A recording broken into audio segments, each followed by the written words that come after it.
अस्सलामुअलैकुम। मैं अपने अल्लाह ताला से ये दुआ करता हूँ जितने भी दोस्तों ने तमाम के तमाम वो लोग जो मेरे साथ राब्ते में थे, चाहे वो मेरे साथ कमेंट्स में उन्होंने मुझसे कोई दुआ के लिए कहा, मिल के कहा, जैसे किसी ने कहा, मेरी सब दोस्तों के लिए अल्लाह के घर में खड़े होकर ये दुआ है कि अल्लाह ताला सब के सब दोस्तों की जितनी दुआएँ थी, रिश्तेदारों की, फैमिली की, मेरे मरीज़ों की, कमेंट्स देने वालों की, अल्लाह सब की सब दुआओं को कबूल फरमाना जो उनके हक़ में बेहतर है। और अल्लाह मज़ीद इस वीडियो को देख के कमेंट्स में जो भी दुआ करने के लिए कहें, मेरे अल्लाह ताला वो सब की सब दुआएं उनकी कबूल फरमाना है। अल्लाह ताला मेरे वो सब के सब मरीज़ जो मुझसे इलाज करवाते हैं बहुत जल्द फ़ौरी अल्लाह ताला वो बेहतर हो जाएँ, सेहतियाब हो जाएँ, ये हमेशा मेरी दुआ है।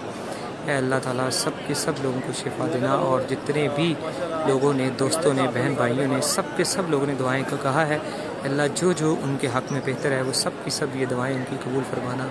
तेरे घर में अल्लाह खाना काबा की ज़ियारत करते हुए मेरे रब्बे करीम तुझसे दुआ करता हूँ, मेरे उम्रे को कबूल फरमाना और सब दोस्तों की सब दुआओं को अल्लाह कबूल फरमाना है। अल्लाह तो सब की दिल की हाजतों को जानने वाला है।